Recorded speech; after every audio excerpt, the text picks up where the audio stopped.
இல்லைங்க, இது துவாரகை மாளிகை, சாயியுடைய மண்டபம். கேட்டீங்களாயா? இது துவாரகையா? கிருஷ்ணர் இருக்கிற துவாரகையா? அப்படின்னா நிச்சயம் எங்க கிருஷ்ணனும் இருக்கணுமே. அவர் இருக்கிற இடம் தான் இது. அவரை நீங்க எப்படி நினைச்சு பாக்குறீங்களோ அப்படிதான் தெரிவாரு. சிலர் கண்ணுக்கு கடவுளா தெரிவாரு, சிலருக்கு வைத்தியரா தெரிவாரு, சிலருக்கு குருவா தெரிவாரு, சிலருக்கு சாப்பாடு போடுற தாய், சிலருக்கு அப்பாவா தெரிவாரு, இன்னும் சிலருக்கு நண்பனா தெரிவாரு.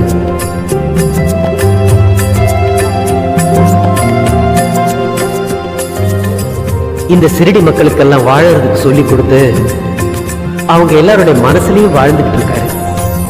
பார்க்கத்தான் அவர் நாடோடி, ஆனா உண்மையிலேயே மனங்களை கொள்ளை கொண்ட மகாராஜா.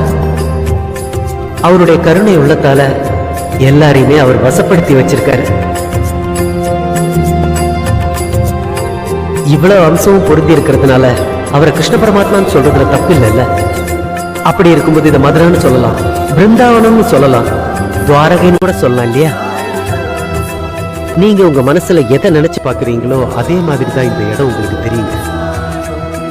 அவரை நீங்க எங்க தேடினாலும் அந்த இடத்துல அவர்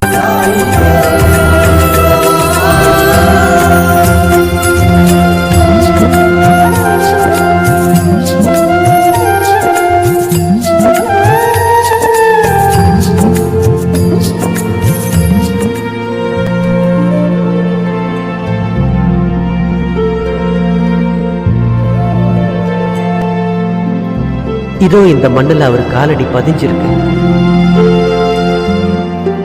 இது எவ்வளவு கொடுத்து வச்சதில்ல, உண்மையிலேயே பாக்கியம் செஞ்சிருக்கு. அதிர்ஷ்டம் உள்ளவங்களுக்கு தான் இதை நெத்தியில வைக்கிற பாக்கியம் கிடைக்கும்.